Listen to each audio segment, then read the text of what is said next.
Assalamualaikum. Hai teman-teman. Selamat datang di podcast kami PBB. Podcast Belajar Bareng.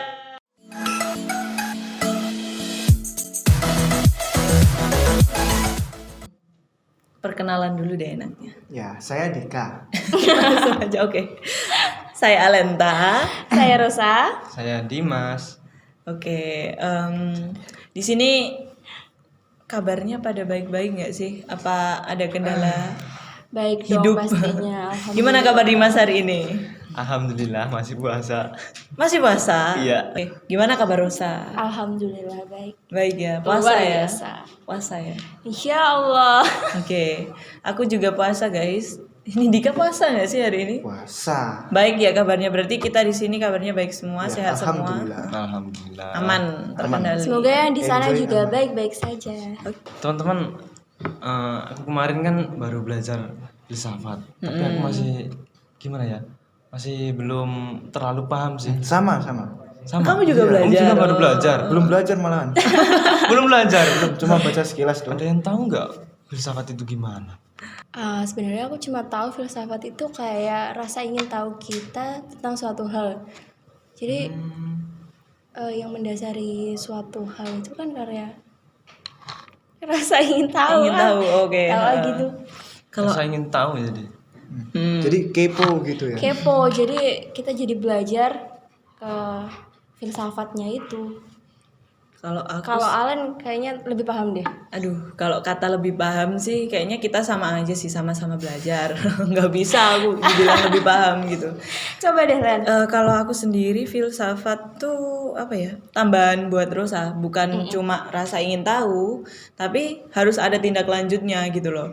Contoh kita pengen tahu tentang sesuatu, berarti kita mencari tahu dong jawabannya dari pertanyaan-pertanyaan yang ada di pikiran kita gitu. Terus dari pertanyaan itu tuh jangan langsung percaya kalau ada jawaban. Kayak contoh kamu tanya dijawab gini, oh ternyata gitu ya. Tapi tanpa mencari tahu buktinya, terus dasar-dasarnya dari mana gitu. Kalau dari aku. Jadi masih meragukan gitu ya. Nah, harus ada rasa ragu terus-menerus sampai ketemu jawaban yang benar-benar oh ternyata gini loh jawabannya gitu. Dari kata filsafat. Filsafat kan filosofia. Cinta akan kebijaksanaan. Nah, gitu. Cinta akan kebijaksanaan. Kebijaksanaan yang dimaksud di sini tuh kayak gimana ya, Ros? Kebijaksanaan. Mungkin lebih ke tindakan kebijaksanaan mungkin ya. Ya. Ya menurutku kalau tindakan yang bisa dikatakan kebijaksanaan itu kalau yang kita diawali dari berpikir secara jernih, kritis, sistematis gitu. Sama berdasarkan pengalaman yang pernah kita rasain. Jadi kita tahu nih habis ini kita mau ngambil tindakan apa gitu. Jadi lebih ke nggak keburu-buru ya Len. Hati-hati dalam bertindak Iya gitu. benar. Bijaksana tuh berarti kayak ya benar nggak boleh buru-buru dalam bertindak, terus harus dalam posisi berpikir jernih. Harus tenang. Iya. Ada juga nih aku kemarin kan sempet baca novelnya. Cuma sampai judulnya aja. Judulnya itu apa ya? Feno apa dah? Fenomenologi. Nah itu loh maksudnya. Ada yang tahu nggak? Fenomenologi itu aku pernah dengar tuh awal mulanya dari sebuah kesadaran kita dalam berpikir,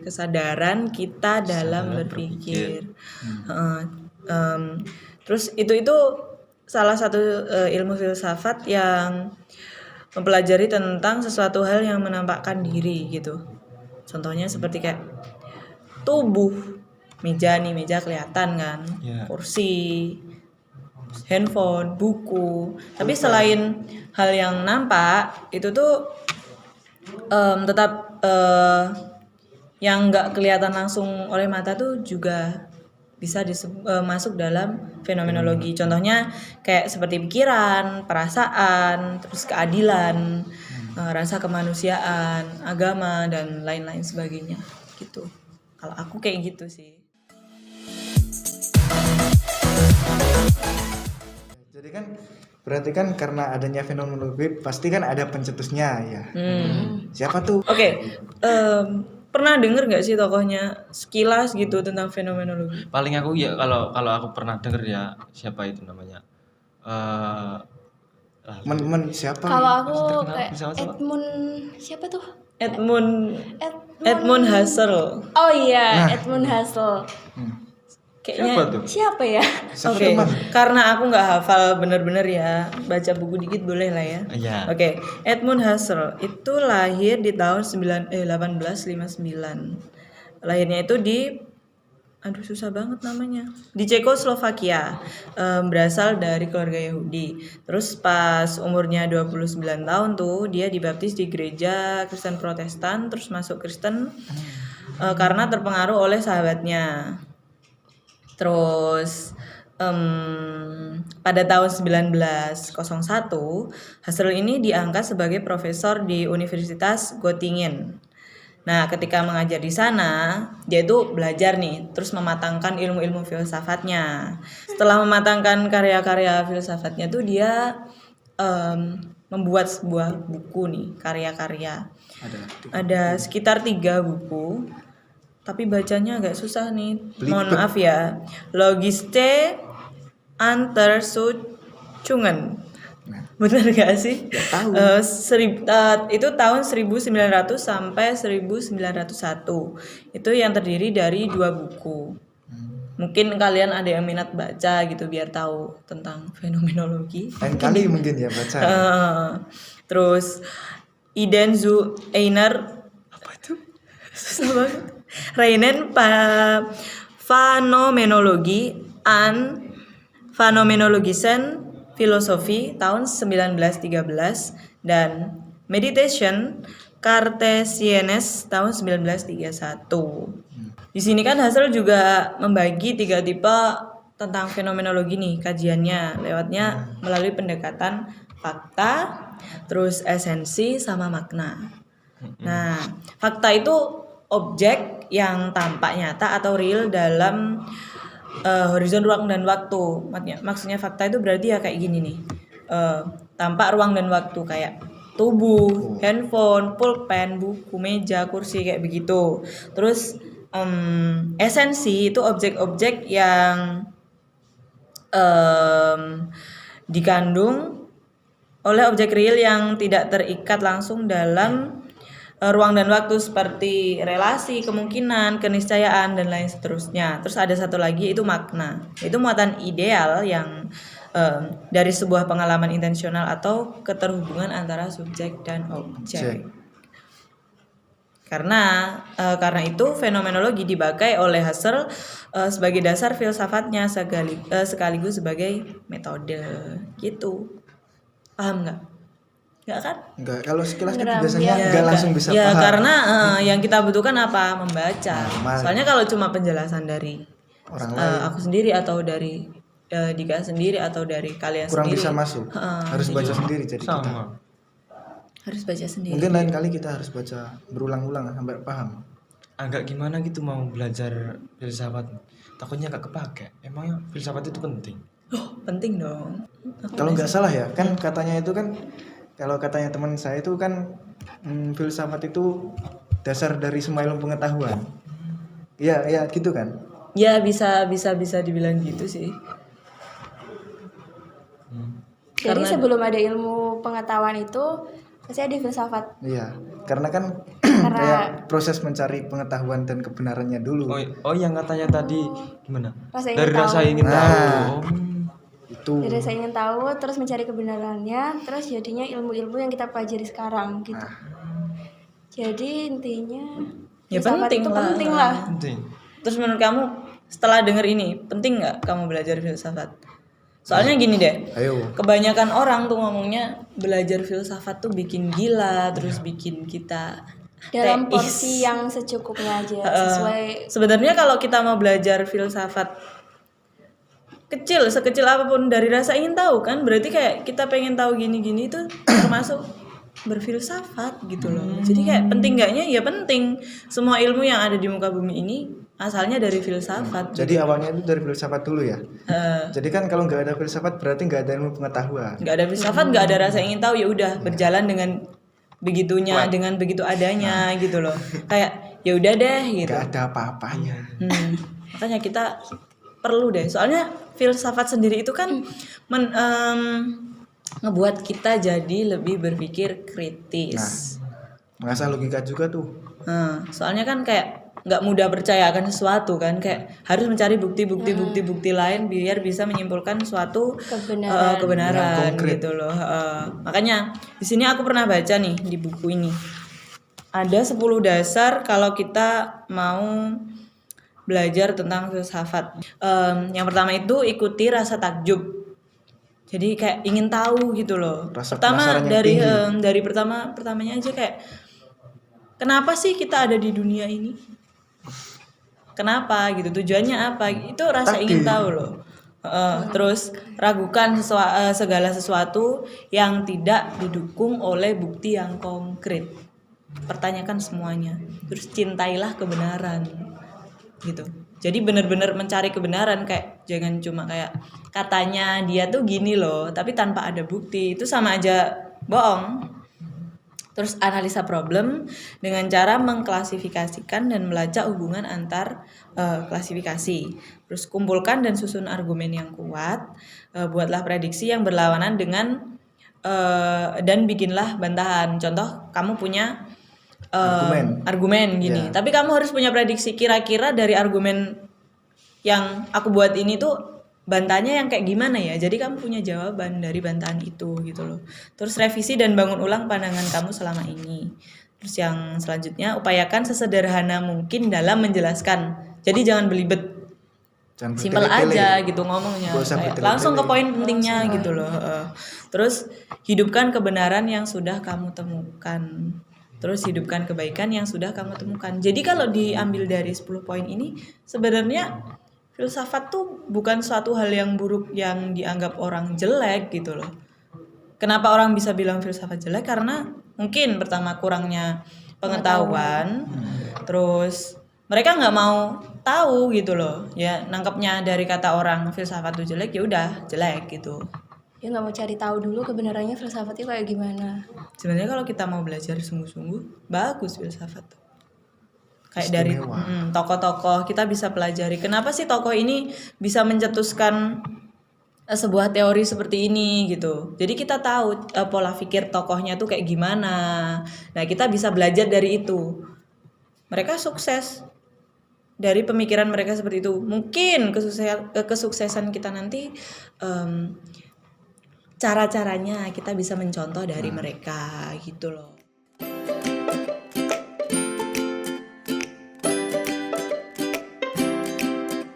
Kadang-kadang saya itu juga kepikiran, kan kalau dilihat secara sekilas itu filsuf sama ilmuwan itu hampir sama ya. Kalau sebenarnya itu filsuf sama ilmuwan itu apa emang benar-benar sama atau ada bedanya gitu? Gini, kalau menurut aku beda apa enggak antara ilmuwan sama filsuf? Pasti beda lah. Beda ya? Dari nama aja beda. Mungkin emang kalau dilihat sekilas mereka sama-sama mencari tahu tentang ilmu gitu. Tapi kalau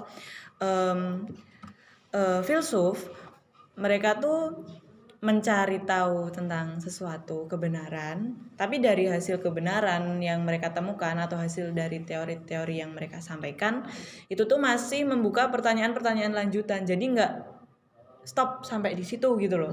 Kayak setelah menyampaikan teori, oke, teori ini udah selesai, nggak bisa terbantahkan gitu nggak, tapi masih ada. Berarti belum ada teori yang mutlak gitu ya? Ya, soalnya kalau kita balik lagi ke tahun-tahun sebelumnya, pasti antara dari tahun ini ke tahun itu, mungkin dari klasik ke Renaissance atau Renaissance ke kontemporer, pasti ada bantahan-bantahan lah gitu. Dari era positivisme contohnya, mereka kan pahamnya dari Auguste Comte kalau nggak salah, dia itu ngomongnya tentang kebenaran, mohon maaf, maksudnya tuh kayak yang tampak oleh mata, jadi nggak percaya akan religi gitu. Gitu. Tapi di era pra-positivisme mereka kan membantah semua itu ada gitu loh, bukan hanya yang tampak oleh mata tapi yang bisa dirasakan. Contohnya rasa keadilan tadi yang di fenomenologi yang kita bahas tadi kan ada gitu. Terus kalau ilmuwan, mereka tuh mencari tahu kebenarannya itu melalui bukti yang melalui metode-metode ilmiah yang sudah terbukti kebenarannya gitu. Jadi bisa dikatakan hasil Berarti proses pencariannya hasil dari ilmuwan itu ada cara-caranya sendiri ya, sudah ditentukan. sudah ditentukan, sudah ada sejak dulu gitu. Ada metodologi penelitiannya, bedanya gitu. Oke, jadi intinya yang bisa ditangkap kalau ilmuwan itu udah punya metode penelitiannya, jadi hasilnya udah Lebih konkret lah lebih daripada lebih daripada filsafatnya. filsuf. Ya gitu. Berarti kan kalau filsuf itu hasilnya belum mutlak ya. Ya, Iya, masih masih bisa bisa terbantahkan, masih membuka kritik dari orang gitu.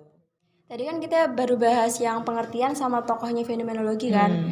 Fenomenologi itu juga punya jenis-jenis loh.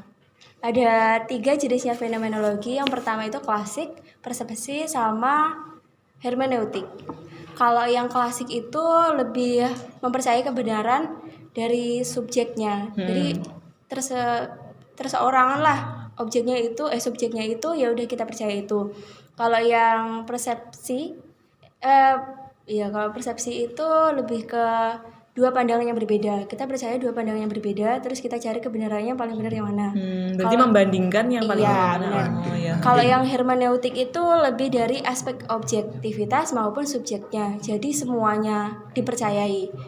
Kalau yang perspektif kan 2 pandangan Dipilih salah satu. dipilih salah salah satu. satu. Tapi kalau yang hermeneutik hermen- dua-duanya. Iya, benar. Oh gitu. Gimana nih? Seru. Lumayan menarik ya membahas filsafat itu ternyata. Walaupun memang sedikit rumit-rumit gitu Iya, gimana. rumit kalau awal-awal emang rumit banget. Oke. Tapi seru kan? Cukup seru. Kalau gitu berarti dari semua hasil diskusi kita tadi kan berarti dapat ditarik kesimpulan bahwa sebenarnya filsafat itu kan memang perlu bagi kita, apalagi kita sebagai mahasiswa. Karena memang dalam sebuah proses kehidupan kita perlu menemukan suatu kebenaran. Bener Ya. banget. Jadi ya semacam sia-sia lah kalau kita nggak mempelajari filsafat gitu. Kayak percaya itu aja nggak cari benernya gitu. Soalnya kan kebanyakan dari kita kalau ada jawaban ini ya udah, Ya kalau udah dari itu. dulu jawabannya kayak gini ya udah gini aja. Kita nggak mencoba cari tahu kebenaran sebelumnya, kebenaran yang benar-benar kita pengen tahu tuh gimana gitu loh. Jadi setelah ini kayaknya kalian ada minat nggak sih belajar filsafat? Apa pengen beli bukunya langsung ada? Iya. Kayaknya aku masih harus tambah ilmu deh. Ya. Kayaknya kita perlu diskusi Diskusi lagi. Diskusi lebih lama lagi. lagi. Tapi ya. kita harus diskusi lagi lah. Ya, Ya, kita ada podcast lagi. Yoi. Gantian yang tanya aku yang jawab. Oke, kita yang tanya ya. Kita Siapa sambil tahu? ilmu. Siapa tahu? Tunggu aku buku apa? Beli buku, baca buku dong. Oke. Yoi. Belajar baca buku ya berarti. Aku Oke. pinjam. Oke. Kita tim peminjam aja dah. Oke. Kayaknya ini udah berjalan lama ya, sekitar Cukup lama. Capek nggak? seru nggak sih bahasanya tadi? Seru ya. Oke. Kayaknya kita akhiri aja podcast kali ini. Podcast pertama kita. Semoga seru dan tunggu podcast-podcast dari PBB selanjutnya. Dan mohon maaf jika terdapat banyak kekurangan dari kami. Semoga bisa memotivasi kalian supaya bisa lebih suka nih sama filsafat. Menarik minat kepada belajar Iya, benar. filsafat. Oke, terima kasih. Sekian dari kami. Assalamualaikum Assalamualaikum warahmatullahi wabarakatuh.